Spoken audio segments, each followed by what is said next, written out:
kapasitas mental ya. Ya pemirsa, sebelum saya berbincang dengan narasumber saya, kita lihat dulu ada informasi ini. Mulai dari timeline, ini tepatnya 11 Oktober 2022, polisi menangkap Hendra dan Siska di Tambora, Jakarta Barat. Barang buktinya 44 gram sabu. Kemudian di 12 Oktober, polisi menangkap lagi Abeng alias Ariel di Mangga Besar dengan tindak lanjut pengakuan dari Hendra. Jadi pengembangan kasus ya. Selanjutnya. Lalu di 12 Oktober, polisi menangkap Aibda Ahmad Darmawan di lokasi yang sama atas pengakuan dari Abeng. Jadi berkembang terus ini. Lalu Kapolsek Kalibaru menangkap atau ditangkap karena menjadi pemasok Aibda Ahmad Darmawan. Jadi Kapolsek Kalibaru ditangkap karena menjadi pemasok dari Aibda Ahmad Darmawan yang sebelumnya tadi ditangkap. Dan kemudian polisi juga menangkap Aibtu Janto Situmorang yang ikut mengedarkan sabu dari Kompol Kasranto.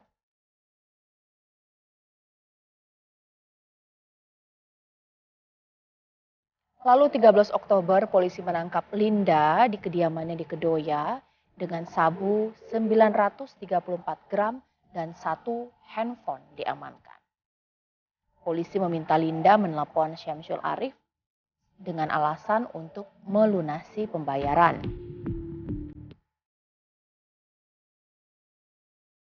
Lalu Syamsul ditangkap mengaku jika barang haram lainnya berada di rumah AKBP Dodi di Depok. Lalu polisi mendatangi rumah AKBP Dodi Prawira Negara di Depok dengan ditemukanlah 984 gram dan juga 995 gram.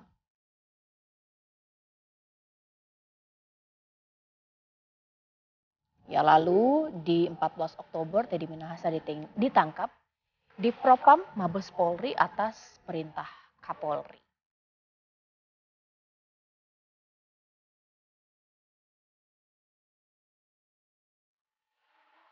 Itulah kronologi awal mulai dari pengungkapan yang kecil pemirsa, kemudian makin besar, ditelusuri makin besar, ada keterlibatan aparat di sana hingga kemudian keterlibatan oleh Sang Jenderal Teddy Minahasa. Persidangan memang masih berlangsung pemirsa, tapi memang persidangan ini semakin seru ketika banyak sekali informasi baru yang terungkap. Mulai dari bahwa ternyata Mami Linda yang sempat disebut sebagai cepu tadi mengaku sebagai istri siri dari Teddy Minahasa.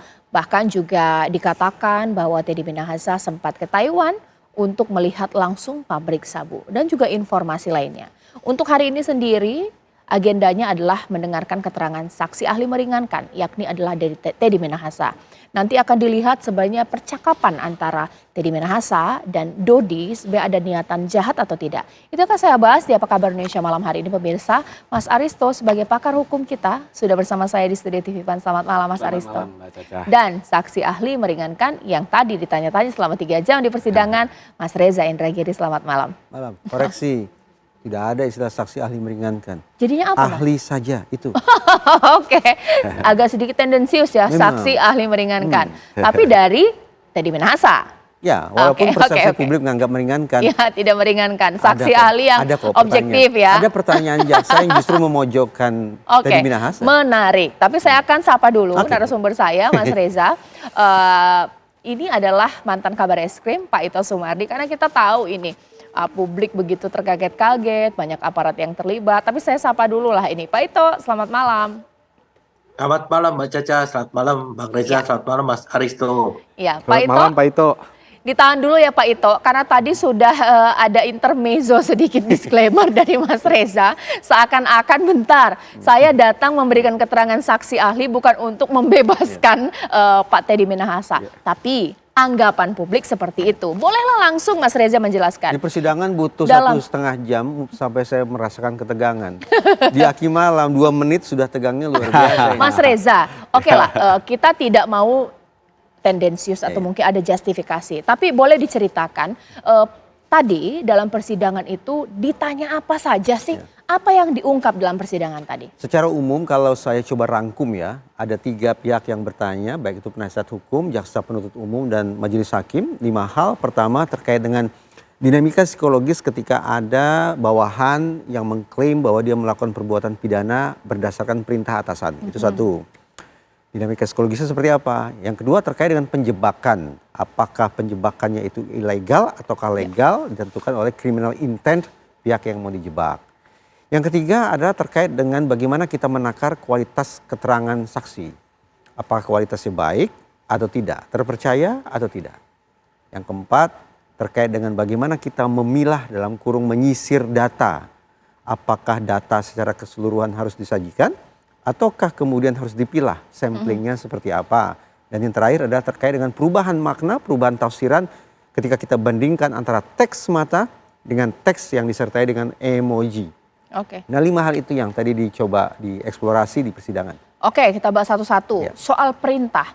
Dari sudut pandang keahlian Mas Reza, sebenarnya bisa ditegaskan dari WhatsApp. Karena kita kan tidak terlalu banyak ya sebagai komunikasi antara Teddy Minahasa dengan Dodi. Banyak memang ada sebetulnya. tidak sih Pak, tidak Mas Reza bahwa memang ada perintah dari Teddy Minahasa kepada Dodi untuk gantilah barbuk ini, amankan barbuk ini dan lain-lain. Persoalan yang paling mendasar adalah dari persidangan tadi saya ketahui bahwa ternyata dari 900-an chat itu ternyata yang dihadirkan di, kalau saya tidak salah di BAP kurang dari 10%. Jadi berapa itu? Hanya sekitar 80-an. 80. Nah itu memunculkan pertanyaan terkait dengan bagaimana lantas kita bisa menakar apakah keterangan dalam kurung komunikasi WhatsApp itu pantas atau tidak bagi kita untuk membuat putusan misalnya, apalagi sampai menjatuhkan hukuman atau menjatuhkan vonis begitu. Saya katakan bahwa sulit bagi saya untuk menilai sesuatu hal yang dari kacamata psikologi forensik patut dipertanyakan kualitasnya. Dalam sudut pandang psikologi forensik, suatu keterangan atau kumpulan komunikasi semacam itu bisa dikatakan berkualitas kalau lengkap dan akurat. Enggak, sebentar. Ketika Mas Reza sulit mengatakan bahwa itu adalah perintah, kenapa sih? Apa pakai pengistilah atau mungkin tidak terlalu straight to the point? Ada kode-kodean? Saya sama sekali tidak mau membaca BAP, sama sekali. Jadi praktis yang diperlihatkan ke saya di ruang sidang itulah yang saya coba telaah. Ya. Nah, satu-satunya cuplikan percakapan terkait dengan perintah adalah ketika terdakwa Teddy Minahasa mengatakan kurang lebih ganti BB dengan terawas dalam kurung bonus untuk anggota. Lalu terdakwa Dodi merespon mengatakan kurang lebih siap. Takut. Tidak siap komandan atau tidak siap jenderal, semacam itulah. Hanya itu yang diperlihatkan ke saya terkait dengan perintah. Nah saya katakan begini, tadi penasihat hukum memperlihatkan teks dulu. Apa tafsiran ahli ditanya ke saya. Saya katakan dengan teks semacam ini, maka absolut ini adalah perintah yang salah dan saya menangkap indikasi pemberi perintah punya criminal intent. Dan si penerima perintah menolak perintah salah tersebut. Tetapi kemudian penasihat hukum memperlihatkan versi lain. Teksnya sama, kata-katanya sama, tapi kemudian diimbuhi dengan emoji. Nah teringat oleh saya, salah satu putusan dari Supreme Court Mahkamah Agung Australia Barat yang dalam putusan itu menyebut bahwa adanya emoji sama sekali tidak boleh dikesampingkan. Karena emoji menghadirkan konteks dan emosi yang bisa mengubah interpretasi secara keseluruhan. Maksudnya bercanda begitu? Nah, emoji yang saya saksikan di ruang sidang tadi yang ditunjukkan oleh penasihat hukum adalah emoji tertawa. Oke. Jadi menarik. kedua belah pihak ini seperti paling tidak bersenda gurau. Yang tadinya saya katakan absolut perintah salah yang mengandung criminal intent, tapi begitu ada emoji, ini menjadi seolah-olah kontradiksi satu sama lain. Sekarang saya ke Pak Ito. Pak Ito, kalau dari pengamatan Pak Ito, analisis Pak Ito, mungkin tidak sih Pak Ito, seorang jenderal dengan AKBP punya jabatan penting, ada kasus yang ditangani, bercanda untuk urusan barang bukti diganti terawas. Kalau Pak Ito seperti apa? Mungkin kalau ini kan saya mungkin sifatnya subjektif ya Mbak. Ya, nggak apa-apa Tapi Pak Ito. kalau dari segi kelaziman dan ketidaklaziman, kalau lazimnya kalau sudah perintah itu pasti biasanya serius ya. Tapi kan juga kita juga melihat daripada konteks keseluruhan yang tadi dikatakan oleh Bang Reza kan tidak hanya saat itu saja. Kita lihat rangkaiannya. Tentunya dari rangkaian perbuatan yang dilakukan sampai dengan kejadian tertangkapnya beberapa pelaku itu, kalau menurut saya mungkin perintah ini betul karena gini, itu kan disampaikan bahwa itu disisihkan untuk bonus anggota. Memang lazimnya ya Mbak Caca selama saya berdinas di reserse, itu kadang-kadang kita lihat anggota sudah sedemikian capek ya, kemudian sudah sedemikian kerja keras, biasanya sementara kita tidak memiliki sesuatu untuk diberikan kepada anggota. Meskipun ini salah, tapi itu menurut saya salah satu bentuk daripada pimpinan yang ingin memberikan reward kepada anggota yang sudah berhasil mengungkap kasus ini. Ya tanda kutip tadi ya, meskipun ini salah. Iya. Jadi kalau menurut saya perintahnya ya memang demikian ya. Oke. Nah, sekarang saya ke Mas Aristo. Ini persidangan ini memang unik. Ketika sesuatu hal dihadirkan di persidangan tidak kuat, nah bisa tak jadi itu tidak jadi senjata ya. Nah, untuk percakapan pakai emoticon. Mas Reza mengatakan emoticon ini juga bisa multitafsir. Tapi seperti apa persidangan nanti akan menanggapinya ya kira-kira? Gini, tadi benar apa yang dikatakan Pak Ito. Gini. Jadi yang namanya bukti chatting WhatsApp itu kan hanya salah satu variabel bukti. Tapi kita harus lihat rangkaian kejadiannya. Apakah kan pertanyaannya itu bercanda atau tidak?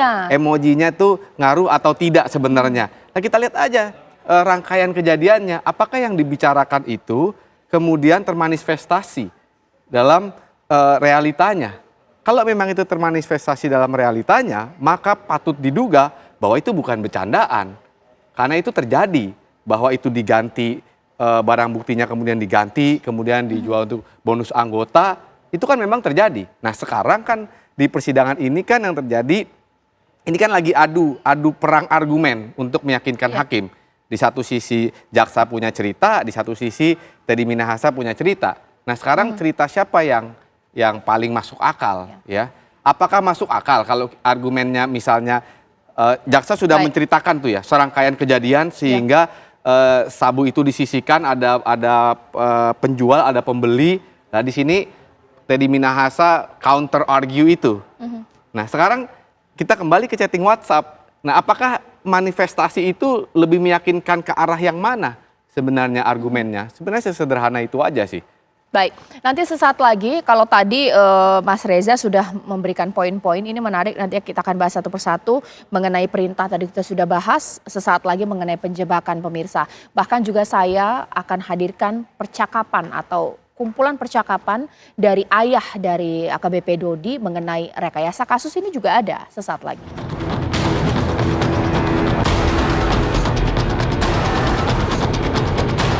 Misi sebenarnya apa? Misi sebenarnya tetap undercover, sesederhana. Izin saya Teddy Minahasa. Ada apa? Halo? Halo? Ya Pak. Halo. Iya? Saya Teddy Minahasa Pak, yang ada masalah dengan Dodi. Iya ada apa? Itu suara Bapak ya? Maksudnya? Maksudnya biar Dodi satu kubu sama saya Pak, semua biaya saya handle. Ini Mas, saya ini punya penyakit jantung ya. Dari mulai kejadian, saya tuh udah nggak boleh nonton TV, nggak boleh dengar apa-apa. Sekarang ini yang nangani itu istrinya. Maksud saya gini Neng, biar paham. Siap. Kenapa kita harus, ini kan settingan, saya dapat informasi dari Kepala BIN.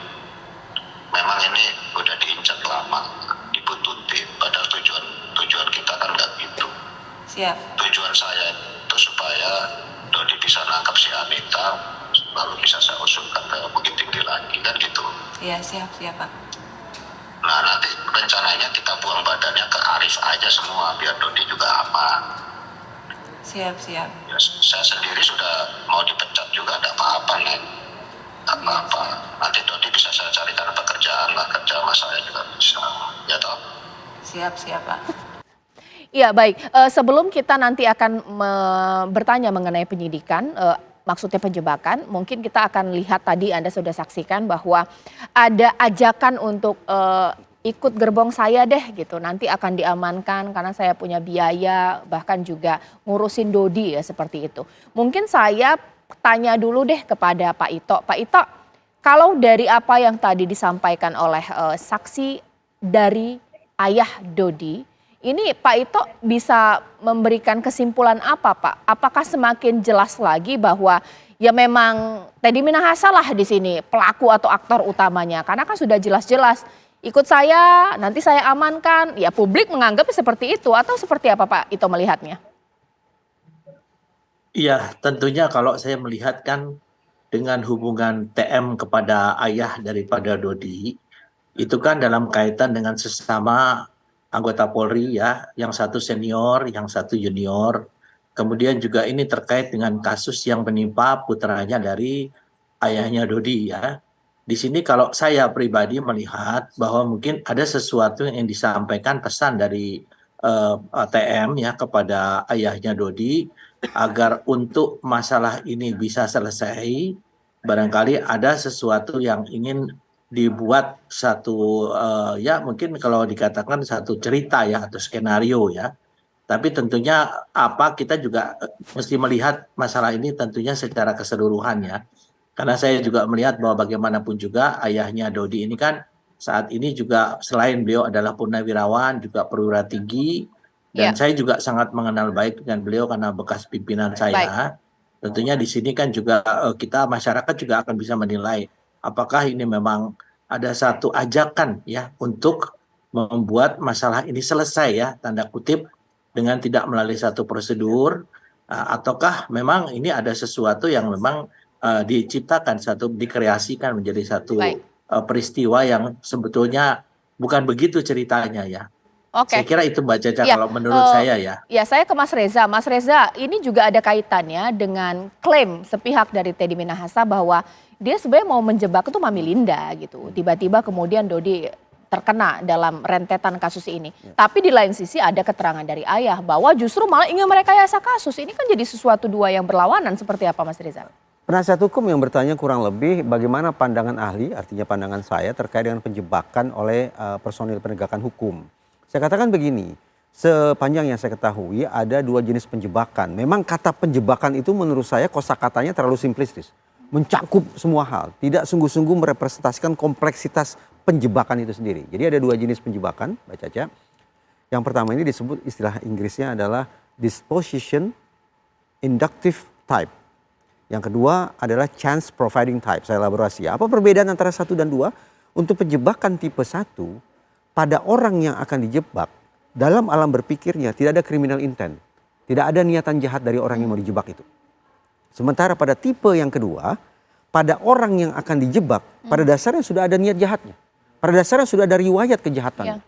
Nah, yang saya ketahui dari sekian banyak referensi, untuk penjebakan tipe 2 itu legal. Kenapa? Karena aparat penegak hukum sudah bisa membaca, sudah bisa mendefinitifkan Ya. bahwa terhadap orang yang akan dijebak ini pada dasarnya sudah sekali lagi punya niat jahat atau sudah punya riwayat jahat. Namun langkah-langkah yang katakanlah konvensional tidak cukup mampu meringkus dia.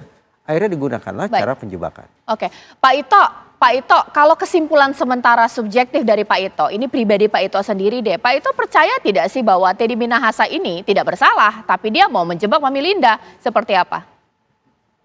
Kalau saya melihat rekam jejak TM ini kan junior saya ya. Dan memang selama ini dia juga cukup berprestasi dalam mengungkap kasus yang terkait dengan narkoba ya. Mulai pada saat Kapolres Malang, kemudian juga waktu di Banten ya. Saya melihat di sini apa yang disampaikan oleh Bang Reza tadi yang menarik adalah yang kedua ya. Bahwa menjebak ini kan salah satu teknik sebetulnya yang dilakukan oleh kita untuk mengungkap satu kasus kejahatan yang rumit ya khususnya narkoba. Nah, sehingga di sini juga ada upaya kita untuk bagaimana mengungkap keterlibatan orang-orang yang selama ini menjadi informan kita. Kan selama ini kita tahu bahwa si Linda itu kan menjadi informan, digunakan sebagai informan. Nah, saya juga tidak tahu nih secara pasti niat daripada Pak TM ini karena ini sesuatu yang kurang lazim menurut saya ya. Meskipun itu bisa dilakukan oleh seorang perwira yang berpangkat tinggi ya. Biasanya dilakukan oleh pelaksana di lapangan. Tapi bisa juga kadang-kadang seorang pimpinan yang tinggi, termasuk saya dulu, juga memimpin langsung operasi ini. Tapi kan sekarang kembali tadi kita kaitkan dengan substansi daripada kasus ini ya. Mungkin di sini kita lihat bahwa apakah betul skenario untuk menjebak yang bersangkutan itu bisa dipertanggungjawabkan secara teknis tentunya sesuai dengan SOP atau Baik. tidak. Karena kembali lagi bahwa informan ini biasanya kadang-kadang bisa menjadi orang yang berkhianat ya. Tentunya kita juga harus segera mengamankan agar dia tidak menjadi sesuatu yang dilindungi ya, seolah-olah atau apa namanya dikatakan hidden protection ya. Baik. By law dan juga by police ya. Baik, Tentunya Pak Ito. kita juga ingin menjebak supaya orang ini bisa terungkap. Tapi saya juga melihat rangkaian daripada selama ini kejadian mulai daripada Laut Cina Selatan dan lain sebagainya. Baik. Nah, saya juga tentu ini yang paling tahu adalah Pak TM sendiri ya. Baik, Tapi baik, kalau baik. lihat kembali kasusnya ini Baik. secara khusus, tentunya ini juga Baik, Pak Ito. mungkin banyak hal-hal yang perlu dipertanyakan dan banyak hal-hal yang keganjilan yang perlu diungkap dalam persidangan nanti, Mbak. Oke, sekarang saya ke Mas Adisto, Pak Ito, bahwa kalau publik yang tidak tahu tentang konteks hukum, pasti kalau bilang, oh sebenarnya saya ingin mengungkap yang lebih besar, saya ini sebenarnya mau menjebak, pikir oh ya udahlah nggak usah, ini kan mau menjebak lebih besar. Tapi kalau dalam hukum pidana, menjebak kasus narkoba ini posisi seperti apa? Apakah jangan-jangan ini juga tidak dibenarkan di pengadilan, di hukum pidana kita seperti apa, Mas Adisto? Jadi gini, memang di dalam undang-undang narkotika itu diperbolehkan ya, pasal 75, pasal 79 tentang undercover buying dan penyerahan dalam pengawasan itu dalam rangka penyidikan. Nah, tadi literatur yang disampaikan oleh Mas Reza ini kan literatur asing, ya. Sedangkan di dalam Indonesia ini sangat sedikit literatur yang menjelaskan batas-batas apa sih undercover buying dan controlled delivery. Nah, karena itu diskresi penegak hukum ini tuh sangat luas dalam konteks ini. Jadi makanya bisa aja itu dipakai sebagai alasan. Ya, apakah ini undercover buying atau control delivery, kan itu yang coba diargue oleh pihak dari Teddy Minahasa. Tapi sekali lagi kita kembali kepada perkaranya. Tadi saya kan mengatakan yang namanya pengadilan ini kan perlombaan meyakinkan hakimnya. Betul. Karena keyakinan hakim ini kan nomor satu nih, ini alat pada prakteknya ini alat bukti yang paling tinggi derajatnya. Walaupun tidak ada derajat ya dalam alat bukti. Nah, jaksa sudah punya cerita ya bahwa ini mah bukan undercover buying, itu kan cuman alasannya aja. Karena ketangkap, karena nggak masuk akal. Kan begitu kira-kira dakwaan jaksa kan. Nah di sisi lain penasihat hukum kan, oh enggak. Argumentasinya tuh saya lihat sporadis. Yang pertama argumentasi terhadap formalitas. Yang kedua argumentasi tentang tadi undercover buying dan control delivery. Nah inilah kalau kita lihat posisinya sekarang, saya setuju dengan Pak Ito. Memang praktek seperti itu mungkin dilakukan tapi kurang lazim. Ya artinya ini menjadi beban berat nih sebenarnya untuk pihak Teddy Minahasa untuk mengcounter argumen dari jaksa. Ini kan sebenarnya perang argumen kan. Gampangnya argumen mana sih yang paling masuk akal? Literatur sih bisa dipinjem lah, bisa cocok logi. Oke, sesaat lagi nanti kita akan hadirkan pemirsa ini pernyataan dari Mami Linda atau Linda yang mengatakan istri siri dari Teddy Minahasa. Bahkan dia sempat berungkap memberikan fakta atau juga pernyataan dari dia sempat ke Taiwan bahkan 3 kali untuk lihat pabrik sabu. Sebenarnya kita tahu untuk mengungkap kasus narkoba ini sulit, bahkan mungkin ada upaya trik-trik tertentu. Tapi kok semakin dibuka kasus ini gelap sekali, hitam sekali pemirsa. Sesaat lagi di Apa Kabar Indonesia Malam. Pemirsa, makin dalam kasus ini diungkap, makin gelap, makin kelam dunia penyidikan kasus narkoba, bahkan peredaran kasus narkoba. Ini juga melukai hati masyarakat, kalaulah memang fakta ini benar. Saya tanya kepada Pak Ito, apalagi Pak Ito ada istilah buy one get one, 1 ton lewat, 1 ton ditangkap. Nah ini kan publik jadi semakin tidak percaya ini. Yang 1 gram, 2 gram ditangkapin, dimasukin penjara. Sementara ada sistem 1 ton lewat, 1 ton ditangkap, bagaimana Pak Ito? Ya, saya coba membahas dari teknik ya Mbak ya, teknik untuk pengungkapan satu perkara. Saya melihat saudara Linda ini adalah kalau dikatakan informan yang sangat potensial. Karena dia ini memiliki satu jaringan yang sangat besar di dunia ya.